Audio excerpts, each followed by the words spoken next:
Assalamu alaikum and good evening. This is Dr. Narain, Denise Narain, whom I'm going to be talking with today. I'm Shaista Sirajuddin. Dr. Denise Narain has a strong research interest. She has strong research interests in postcolonial writing generally, but in Caribbean and Caribbean diaspora writing in particular. Also among her concerns are the gendered implications of debates about orality, sexuality, and popular culture in the Caribbean, and the ongoing contestation over the category post-colonial within the region. And that is something that I would also like to talk to her about later. She has published widely on Caribbean women's writing, including a monograph, Contemporary Caribbean Women's Poetry, Making Style. Currently, and this is the information that I have, she may have more current information. Currently, she is completing a monograph on the Jamaican writer Olive Senior and her subversive articulation of a Caribbean feminist aesthetic. Dr. Narain is a reader in postcolonial literatures at Sussex University. Dr. Narain, welcome.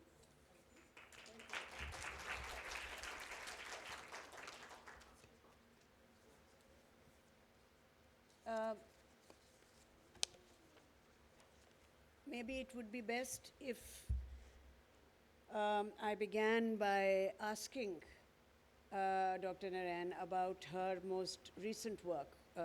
I'm not sure whether she's completed it. Is it work in progress, or has she? And would she like to talk about that before I move on to an extended and comprehensive article? She has a most comprehensive, extended article entitled Black and Asian British Women's Poetry Writing Across Generations. And since I know that there are a lot of students in the audience, I feel that if she talks us through that article, we'll be able to learn quite a few things that we don't know about and we don't have access to, because a lot of very contemporary writing, particularly from the Caribbean, is not available, at least not to my knowledge. So I will learn a great deal too, as I have from reading her article. So, Dr. Narain, over to you. So the lights are very bright, so if I'm squinting, that's why. Do I need to be a bit closer? Okay, is that better? Lower the mic, yeah. How is that? Is that good? It's better. Okay. I think what I'll do is just talk very briefly about what I'm currently working on, which is very much a work in progress, which is completely not related to Caribbean poetry at all, in fact. It's working, I'm thinking about and writing about 3 Caribbean writers, some of whom you may know: Jamaica Kincaid, Diana Evans, and a writer who is probably not so well known in the Anglophone world, Dion Brand, who is a poet but also a novelist. And I'm sort of working on their constructions of subjectivity and trying to wrestle with the idea of whether the experimental is necessarily the kind of polar opposite to realism. So I'm sort of exploring that kind of tension, which I think is a tension that you see in the poetry as well. So that's what I'm currently working on. But I think that the works that Shaista referred to are the book on Olive Senior, mercifully, is finished and out and dead and buried and available. So I'm very pleased that that's finished, because actually working on a single poet I found quite difficult. So I don't know if any of you work on a particular writer or poet, but it's a very kind of restrained and constrained canvas when you do that. So I would advise, if you have a choice, to mix it up and to do some kind of comparative reading. But the work that this article comes out of and sort of responds to in a way is a PhD I did many decades ago on Caribbean women's poetry. And because there hadn't been very much written about Caribbean women's poetry, that's what I did my PhD on. And looking back on it is quite interesting because I think I got I couldn't find a way as a doctoral student to completely buck the system, to completely challenge the genealogy. So at the time that I was writing, which was, I don't know, sort of 90s, mid-90s, when I was writing my PhD, it was very difficult to write anything about poetry without paying homage to Derek Walcott and Kamau Brathwaite. And they kind of became the sort of the two giants straddling ways of thinking about Caribbean poetry. So on the one hand, we were told you had Derek Walcott, who was very much a poet in a very familiar European tradition of writing poetry, metaphor, simile, very constructed, not very much free verse, and so on. And on the other hand, you had someone like Kamau Brathwaite, who was leading a kind of divergent trend towards using vernacular rhythms, vernacular speech, Creole speech, and so on. So at the time that I was doing my PhD, I found it quite difficult to wrestle my way away from those two positions. And it made me then start thinking about genealogies and how we get so hung up about genealogy and about ancestry and all of those kinds of things. So what I was stumblingly in my PhD trying to work towards was to find a way of getting out of this binary opposition, because it was clearly a sort of raced and gendered binary opposition of standard English on the one hand, which was seen as, very straight-laced, very boring, very colonial, and so on. And on the other hand, you had Creole speech, so the speech of the man on the street or the woman on the street. And in that sense, someone like Kamau Brathwaite was wanting to harness that energy, that vernacular energy. If I'm answering too long, can you stop me? Well, if you want to say more about this, you can, but all right. Maybe we can move okay, on. I'll wrap up. So basically what I'm saying is that I got locked into this debate, and part of what I'm doing in this article is trying to write my way out of that very restricted and constricted genealogy. Talking about genealogy, you talk about a messier genealogy, a mashed up genealogy. And I think that those two words really say a great deal about the way that you have argued for a more intersectional approach. This business of either or, I don't know whether it's gender-based or not, but as a teacher, I find that it seems to be rooted deep within us. It has to be either this or that. Either something is good or it's bad. Either one is black or one is white. And the idea that things can intersect, and you can even have a kind of dialectical relationship between them. And the two things that I was thinking about, which you mention in your article, is the fact that poetry, women's poetry from the Caribbean, was initially it was regarded as being primarily expressive, and as we move through the years to more recent times, it's become more experimental. So, and then of course you talk about what you mean by expressive and what you mean by experimental, and how this whole business of a single identity, that is ruptured, and in a very creative way, in a very fruitful way. So if you could talk a little bit about that, Sure. Yeah. I guess I can only talk about it in a sense by referring back to what I was saying earlier, because part of that debate between Walcott and Brathwaite was it was sometimes referred to as Anglo-Saxon versus tribal versus the tri-boys. So it was kind of presented in very masculinist terms. And often when women were brought into the picture, it was often because women were seen as the keepers of some kind of native culture. So they were often seen as the ones who inducted children into Creole speech. And of course, Creole speech was fine at home, but when you went to school, you had to speak proper English.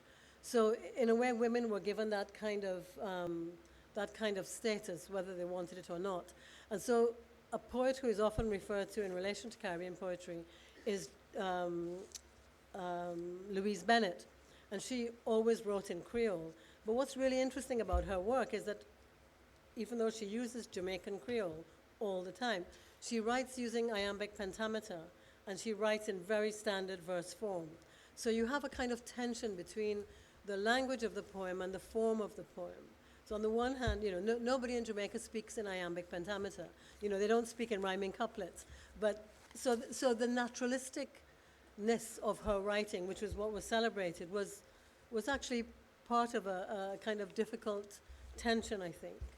And there was a sort of pressure on young poets to write in Creole, that if they weren't writing in Creole, they weren't really truly West Indian. So this question of authenticity really dominated debates in the 80s and 90s, I think. And you had to speak in a certain register in order to be recognized as a Caribbean poet. And that often meant, in a way, a sort of passing as a Jamaican, because Jamaicans were very dominant in the debate about what constituted Caribbean Creole.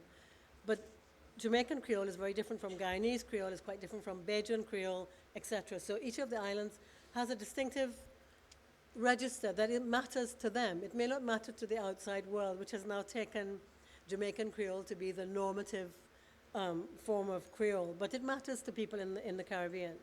So Jamaican Creole became the kind of dominant force, and also alongside that, there was a kind of performative register to it. And so many of the so-called dub poets, there are lots of different names for them, tended to be men, tended to be a very kind of male performative sort of register.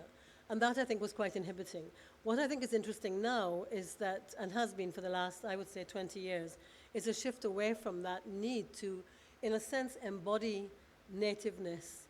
And there is more, I think, an awareness of the constructedness of this idea of nativeness.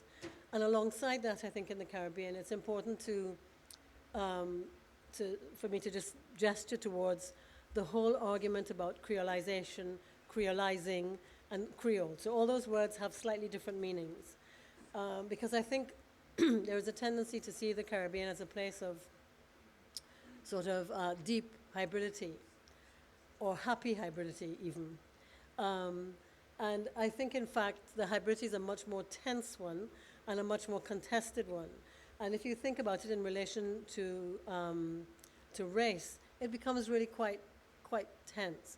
So the idea of hybridity that I think the Caribbean cultural debates got trapped in was that, in a sense, each ethnicity had to sort of assert its own identity before it could be put into the pot, right? Rather than thinking about a much more sort of subterranean hybridity that is there because all of these cultures do live together and do rub up against each other. Mm-hmm. So there is a kind of politicization of that debate, which is also going on at the same time as it's happening in the cultural sphere. So I think the question around language and around creolization is an important one and has a big, long history that I can only gesture to here. But I think what's really interesting about contemporary poets is that the impact of diaspora poets has, in a sense, roughed up all those debates and made them much more promiscuous. The title of this thing was meant to be Linguistic Promiscuity, which sounds like it's going to be like the sexiest talk ever. I'm so sorry to disappoint you. It's just a throwaway phrase I use. But I suppose it's a way I'm trying to indicate that the strands that make up Caribbean poetry are very, very diverse. So, on the one hand, you have someone like Kamau Brathwaite wanting to access Ghanaian culture by repeating the beats of a drum on the page of his poetry. And on the other hand, you have someone like Mahadai Das, who is an Indo-Guyanese poet, writing about the arrival of the first indentured Indian I can't even say workers because they were practically enslaved coming to the Caribbean. So each history brings with it trails a different history. But the thing they all have in common, I think, is that everybody in the Caribbean comes from somewhere else. Yeah. Their origins and roots are somewhere else. So I think what diaspora has done is to really make promiscuous those roots, because now you have India coming back to the Caribbean via Toronto in the work of someone like Shani Mutu, or whatever. I could give you lots of other examples.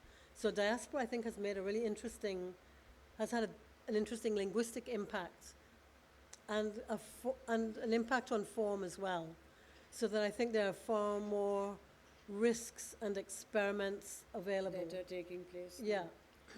You were talking about hybridity and how, in a sense, it's a complex and also politically charged notion. I have a poem here by Grace Nichols, who is from the older generation. She's my age. Well, What do you mean? Well, we are older generation, and I think it. I'm not going to read the entire poem, but the title gives you an idea. Of course, when they ask for poems about the realities of black women, and in the poem she says, "I say I can write no poem big enough to hold the essence of a black woman, or a white woman, or a green woman. And there are black women and black women like contrasting sky of rainbow spectrum." I thought that really gives you an idea of, in a sense, the broad range. It's not just in terms of the diversity of writing and the way that form has been shaped and reshaped and been transformed, but also the way that thinking about black women and Asian women, whether she hasn't talked about red, the color red. You've talked about how black, of course, has a lot of connotations which we are familiar with, but the word red too has a very powerful connotation. And so you have, I think you have quite a rainbow of colors. You have black and you have red and you have brown, and presumably she's mentioned green here as well, which I think it has, I hope at least, that it has something to do with what you've been talking about. I mean, the fact that, you know, she is trying to break out of the so-called realities as they've been encoded. Yeah, and I think one of the things that Grace Nichols does is, not in that poem so much, but in others, is to also talk about indigenous. Indigenous is such a terrible word, but anyway, indigenous people in the Caribbean, because Grace Nichols comes from Guyana, which is where I'm from, and I remember as a child going to the museum in Guyana, and the first exhibit that you saw when you came into the museum was an Amerindian man, so a papier-mâché, life-sized Amerindian man. Now, Amerindians are the true natives of Guyana, and somehow, you know, during that period of colonization, I mean, partly because they were pushed far back by the colonials, but mostly they were already living in the interior, they were kind of pushed out of conceptions of modern Caribbean culture. So one of the things that I think she does, and someone like Olive Senior does, is to try and find ways of accessing that culture that has been so kind of written over by, not just by colonial history, but by nationalist histories that kind of edit out indigeneity.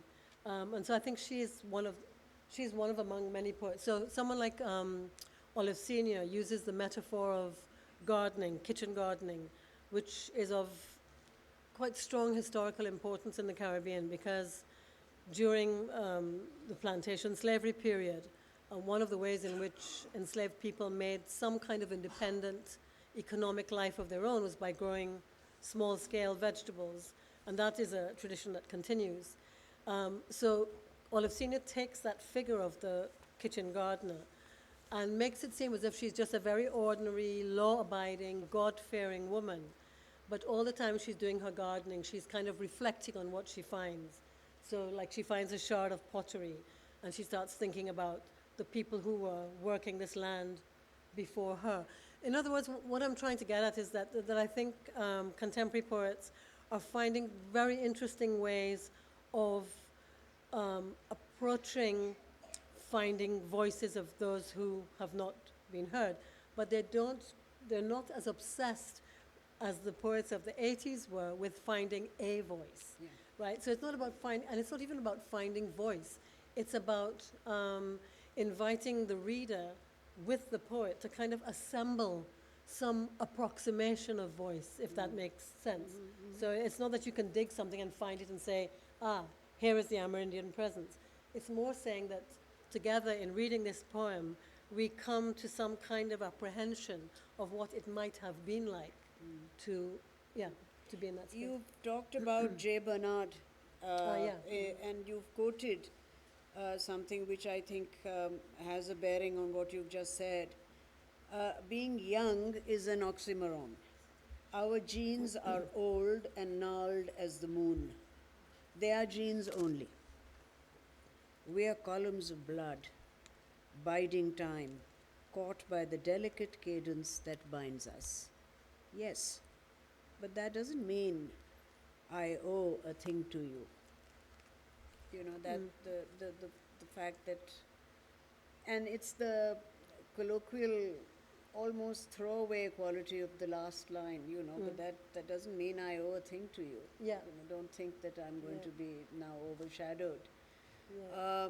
Quite irreverent, I think. Here, blood ties don't bind. I'm quoting you now. And the histories they trail can be refused.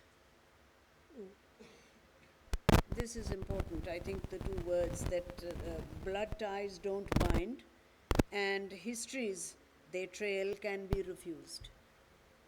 In refusing history, presumably you don't mean that one denies history, because that is there, and there is an overlapping. You've talked about that. That even although there is a forward motion in more recent contemporary writing, there is also an overlap with what has come before. So, you know, refusing has a different connotation from denying something. When you refuse something, presumably it's much more self-aware. And, you know, you owe something to it. Yeah, I mean, I guess you could call it a kind of strategic refusal to you know, to buy into that, to be tied only to bloodlines. Because someone like J. Bernard is also wanting to make an argument about refusing the binaries of gender and sexuality, as well as, you know, binaries of white, black, and so on. I'd like you to tell us a little bit, or talk to us a little bit about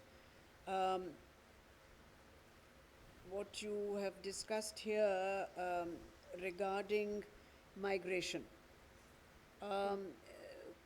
Migrants, migration, refugees, these are all words that have acquired, I think, a much greater currency in our own time, and partly also because of the media. You talk about how, and you've mentioned a particular poet, Warsan Shair, who brings a similarly confident, varied, nomadic range to migration. And I thought that perhaps you could tell us a little bit, talk to us a little bit about this whole idea of wandering and nomadic, as opposed to being chucked out or, you know, thrown out. Although it is, in a sense, contradicted by no one leaves home unless home is the mouth of a shark. Yeah, I mean, I guess I should say straight off that she's not a Caribbean poet. This was a piece that I was writing about in relation to Black British, but I think she does very interesting things with the imagery that she uses. And I suppose to me it was interesting to think about how she sort of not updates, but just brings a different kind of set of references to the whole Windrush, Yes. the Windrush narrative, which has sort of dominated the discussion of Black British poetry for a long time in obviously appropriate ways. And the Windrush saga hasn't died down, as you probably are aware from, recent happenings in the UK. But it's important to note that there are other, in some ways, more urgent and more recent migrations that have impacted on Caribbean and Black British poetry. I think also the other thing that she does is to bring that kind of very disjunctive set of metaphors and registers. So like J. Barnard, she's not reverent, she's very irreverent in the kind of things that she brings together. And it also made me, anyway, think about that tension, which several theorists have written about, that in a sense when you read a black writer, the presumption is that black writer is going to write about the oppression of black people. That's right. And that is the only thing that they're going to write about. And furthermore, that they're going to write about it in an expressive register, that it's going to be sociologically readable, and you won't have to do any work to get the information. That And you're it will reading, be emotionally charged rather than... and that there'll be a position that you are being invited to have in response to it. And there's a particular theorist, Anthony Reid, who argues very strongly that that is a really denigrating and limiting way of thinking about black writing, that the expressive and the experimental are not separate, that there is an urgent need to experiment if you do have reason to feel that you have been, hard done by, or that, the world is unjust or whatever, that you have to find ways and you have to experiment with ways to make that injustice readable. It cannot simply be transmitted, that you have to work, I suppose. You've talked that about... there's an ethics of how you read that, yeah. You've talked about Zong here, and how, the reader is immersed in a sea of text. Now, it read to me like Morse code, da, da, da, da, da, da, and so on. But this whole idea of being able to capture that sense of being immersed, not only in the content of the poem, but it sort of makes the reader too go underwater and experience it physically. And you talked about, this is something that we discussed very briefly earlier, how we are familiar, at least in this part of the world, most of us, with the grand male magisterial overview tradition.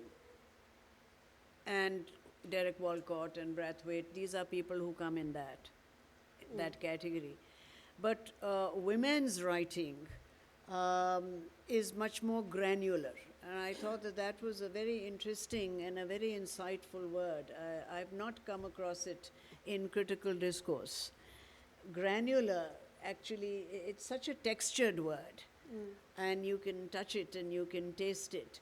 And I think that this idea of being immersed, making the reader immerse themselves in words that are not sequential, that are not written in King's English and have that kind of easy accessibility and fluency.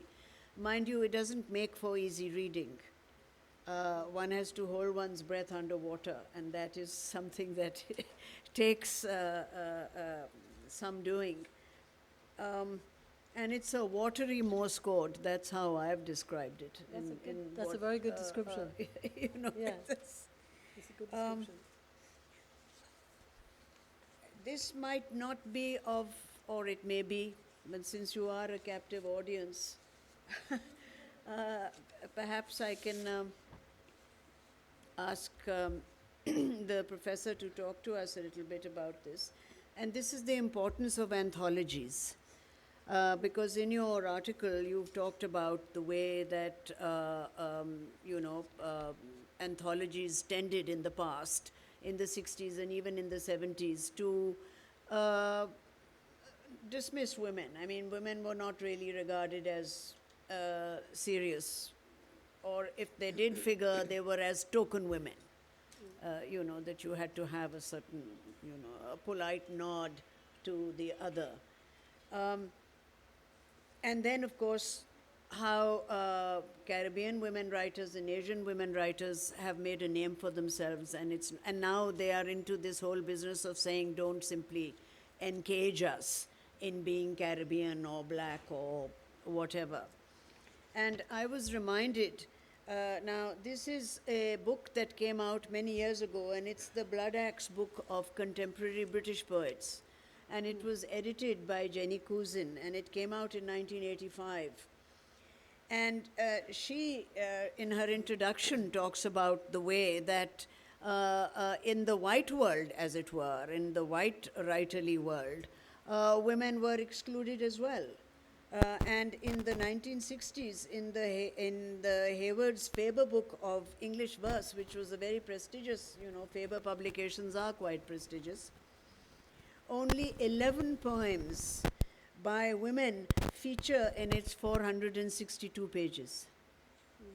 And this carries on, and you have Geoffrey Summerfield in another anthology entitled Worlds, which was published in 1974.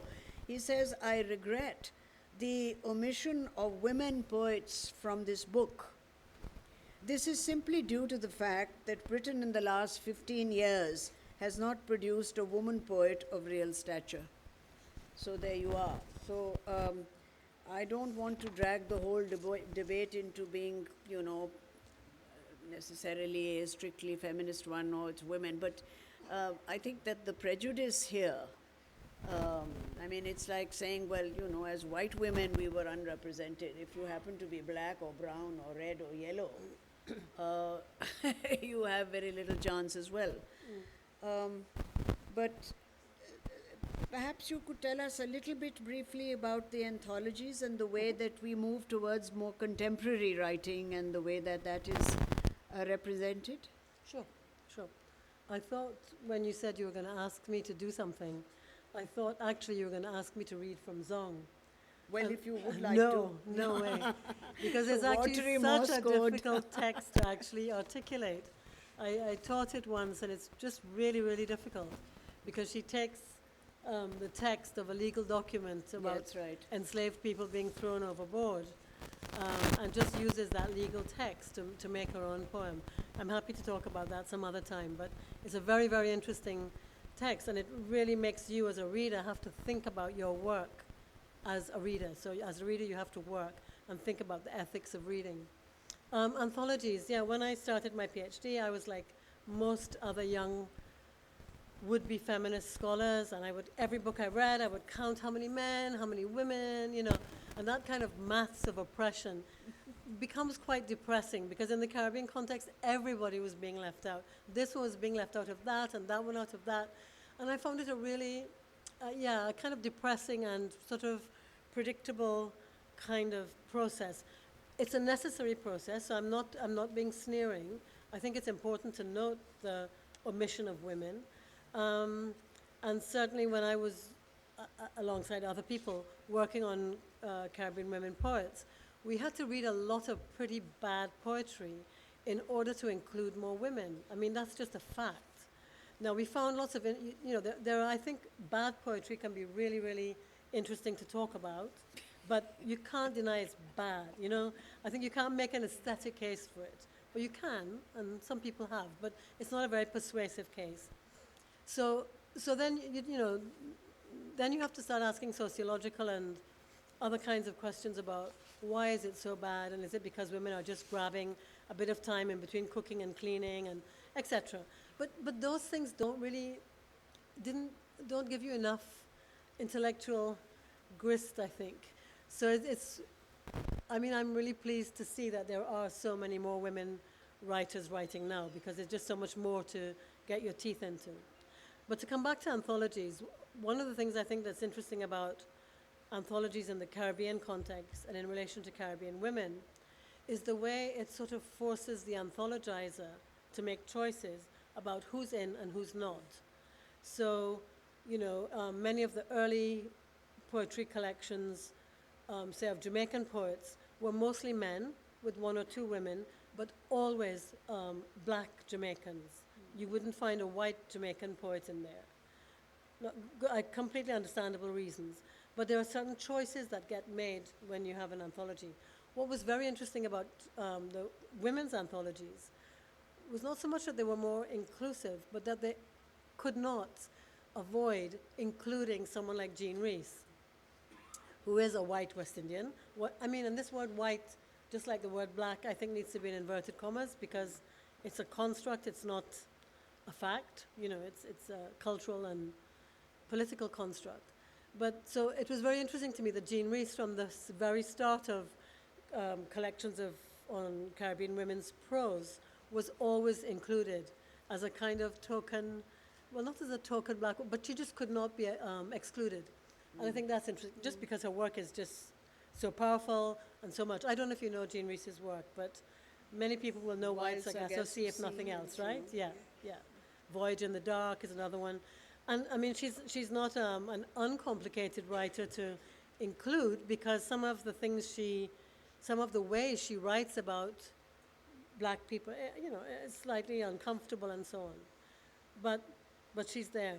So I think that's the thing that I find interesting about anthologies, the way they kind of make a cohort out of sometimes very, very unlikely poets and writers. And so I think another interesting aspect of the anthology is the way it allows a kind of fostering of care towards people included in the anthology. So there's a way it's used to sort of encourage young writers and so on. So I think it can play a sort of activist role in helping to develop younger, newer voices. I think it can also play an exclusive role by excluding, inevitably. It can also give a fake sense of community where there is none, and so on. But the anthology for me is still a very interesting kind of form. In relation to poetry, it's often the case that some poets would just never get published if they weren't included in anthologies, because it's just so difficult to get poetry published. But having said that, it's quite striking to me that despite the Caribbean being such a small geographic area, such a tiny population, they have had a huge number of awards in poetry. I mean, it is really quite striking. Nobel laureate Walcott, but also Poetry Forward prizes. Recently, Vani Capildeo, Joseph just won one recently for his collection called Homage to Albert. Just lots and lots of awards in poetry, which I think is quite interesting, how they're associated with a certain kind of poetic voice.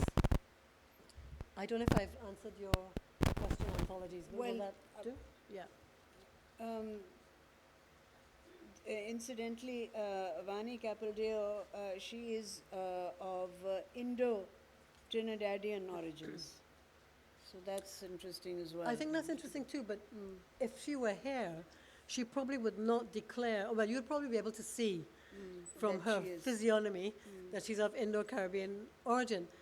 But her engagement with India, she is always aware of the gap between her and India, that she understands that her Indianness is absolutely filtered through her experience of Trinidad. And I think she's quite careful that she wants to do something different to, say, someone like V.S. Naipaul, whose Indianness, you would think if you read Naipaul that Trinidad was a predominantly Indian population. It's not. It is actually a predominantly black population with a very large percentage. But just with Naipaul as the only Englishman. Yeah, the only English Indian, yes. Yeah. But I think Vani Capildeo would be anxious to suggest that her roots are very diverse. So she's really interested in Norse mythology. And so she will have Norse words in her poetry. So calling on different genealogies other than the ones she's expected to call on.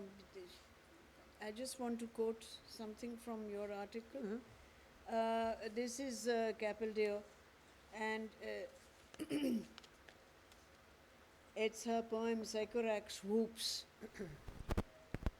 Mother, plunge your tongue wherever with brokenness we are deaf, and defend fed, take apart our part, launch in sighted darkness our pack of languages, fluid as hounds, already bathed, rightful, already intending chase. And you won't be able to see from here, but this is how she writes. I mean, she's actually cutting out words and then, in a sense, enriching the particular word by taking away or adding to it. So you have, we are deaf, and then she cuts out the deaf, and then you have end and defend, and then you have fed. So there is deafness, there is defending, and there is the idea of feeding. Now, those are all, in a sense, very different ideas with very different connotations. And then, of course, the whole business of sighted darkness, which, goes back in the very messy genealogy of literature itself, the whole idea of how in darkness one can perhaps see more. Yeah, I mean, I stumbled when I saw. Yeah, yeah. That idea. I think also the other thing with that particular example is that it asks questions about the relationship between orality and the scribal, between the written and the spoken. So when you read it, you hear kind of associations and wordplay in a particular way. When you read it, you see other kinds of possibilities. So it's quite an interesting tension, I think, in her work between the oral and the scribal, because I think there was a time when a lot of Caribbean poetry was very much for this kind of declamatory mode. And now I think we're in, with writers like Capildeo, Marley Newby's Philip, to some extent J. Barnard, there's a sense in which you as a reader are really being, you are forced, you're not even being invited. You are forced to have to reckon with the force of language, and the play of language, and to do the work. So it's almost as if you're seeing her writing the poem as if you're seeing a marked up copy. That's right. It's like a kind of draft. It's in progress. So you're being invited to collude with the writer in the construction of the narrative. Yeah. The brilliance of this metaphor, and I'm quoting Denise here, it, like the hounds, is straining at the leash for what lies beyond its immediate horizon of intelligibility. It is its unexpectedness. It yokes power with unknown poetic possibilities, while the colon with which the poem ends signals a futurity which might be read, watch this space. When you hear your critical essay being read back to you, it's slightly cringy. It sounds so pretentious. Anyway. Well, I don't think it's okay, pretentious. Thank you. Thank you. I think we might be running out of time. No, unless you're running out of steam. No, I've got steam. There is, perhaps we could ask members of the audience to ask questions. Just one moment. You're not done with me yet.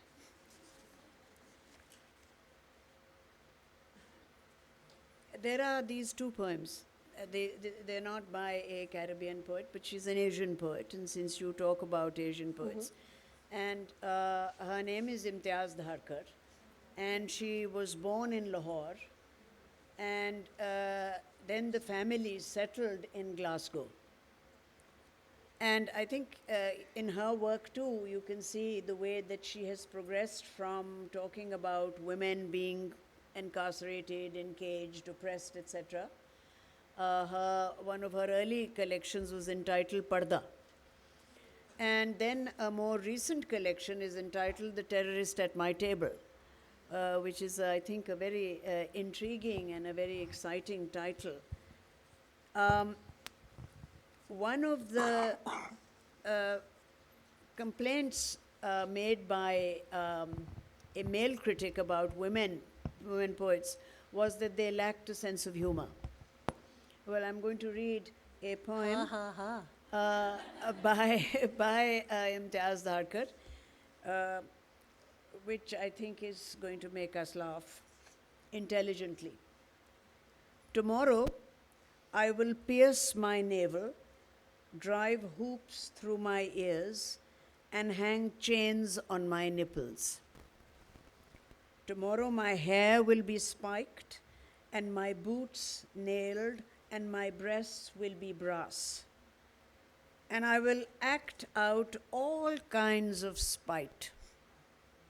Seems like a woman after my own heart. Tomorrow, I will scowl at babies and make them cry and run on fat legs away from me. I will elbow the mothers and steal trolleys from the supermarket. But today, let me just live through this rickshaw ride.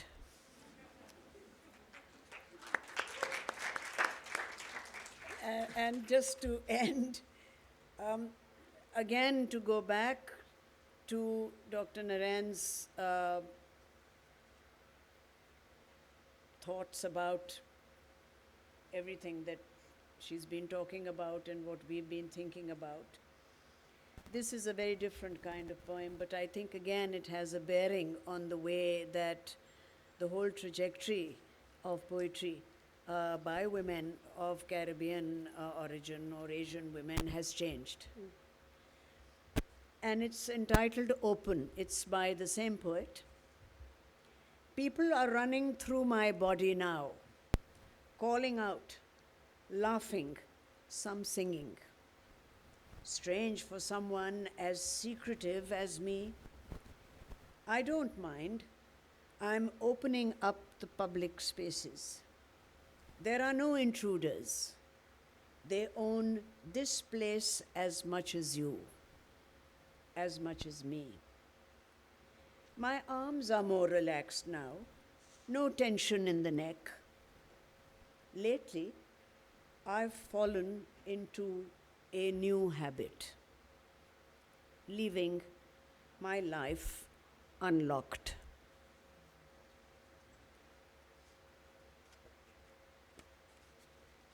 And on that note, if there are questions which you would like Dr. Narain to address. Hi, If that's my name okay. is Shaista Sirajuddin. First of all, welcome to Lahore. Thank you so much for being here. It's an honor.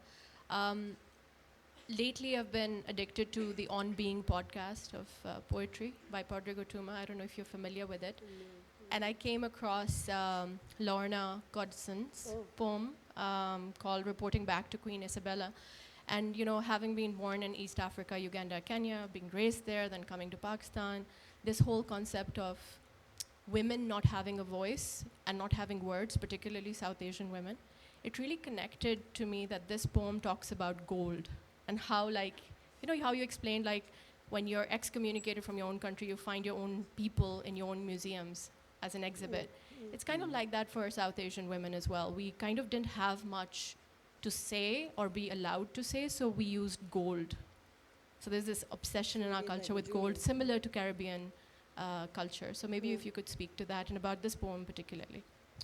I don't know that particular poem, although I do know Lorna Goodison's poems quite well. But there are just a couple of things. One is gold is particularly associated with Indo-Caribbean people and wealth and the display of wealth. So it has a kind of a raced context in the Caribbean. But also Olive Senior has a wonderful poem called Meditation on Yellow, in which he talks about the whole idea of the Caribbean being this, well, particularly the El Dorado and the myth of gold. So she talks a lot there about, you know, that kind of gold, and then also the gold of sunshine and sand and sex tourism in Jamaica and places like that. So gold has lots of ramifications in the Caribbean context. But I was thinking about what you were saying about Asian women and silence, because in fact the reverse is true for the stereotype of Caribbean women. So Black Caribbean women, so Indo-Caribbean women are stereotyped as silent and submissive and blah, blah, blah, all of that. But Caribbean Black women are stereotyped as being very vocal. But they're always very vocal in a very particular context. So usually in the context of the street, the market, the home, but not in public sphere. So I think it's always good to be wary about, those classifications. I'm not really answering your question, but I think Lorna Goodison is a poet I haven't talked about, who is in a very different kind of tradition of poetry, very, very elegant, very graceful, very much kind of rendering a sort of reverence to everyday life. I think she's unashamed about using spirituality as a tool and so on. So she's a very interesting and I think important writer who isn't doing quite the things that I was talking about today, but that doesn't mean I don't rate her as a very, very, very highly, really, as a poet. Yeah, yeah. My question is why? I'm sure once upon a time, once a priest, always a priest. Why? You see, women in South Asia, they are fairly educated. Professor Shaista will bear witness to the fact that there are so many girls who get admission to masters in English. They are educated enough, and why don't they have they sufficiently translated the pain, the suffering, and the pain and the suffering and the agony of women? They are educated enough. Why haven't they done that very successfully? You see honor killing in our culture, rape all over the world, particularly in South Asia and all. Why hasn't been, as you mentioned, a book of, 400 and something pages, only 11 poems by women. They haven't been given a chance, or they haven't been able to express themselves. I will quote a cliche line: we learn in suffering what we teach in song. We don't find much, Halanki, they can be translated into poetry beautifully, rather. Thank you. Do you have a question or is that a comment? Why? Well, My question is why? you did talk about, you started by saying that quite a lot of women in the subcontinent are well educated. But maybe they have managed to come to some kind of reconciliation, or they've compromised with their lives, and they may not actually have any experience of the way that a large majority of women who may not be educated, what they suffer. So if we are talking about education, we are also perhaps talking about a certain elite that has emerged, and they may not have that kind of granular experience of precisely the atrocities that you have mentioned. One last, I'll be very brief. I'm conscious about the fact. You see, one doesn't necessarily have to translate one's own experience, but rather what you see others, my fellow human beings have, experienced. That could have been very well translated if you associate yourself with that pain and the suffering of women, being a woman. I think that some recent fiction by women in Pakistan have addressed some of these issues. So I think we are making a beginning. And maybe in time there will be more women who will come forward and give voice to those who haven't got a voice. So, thank you so much. Thank you.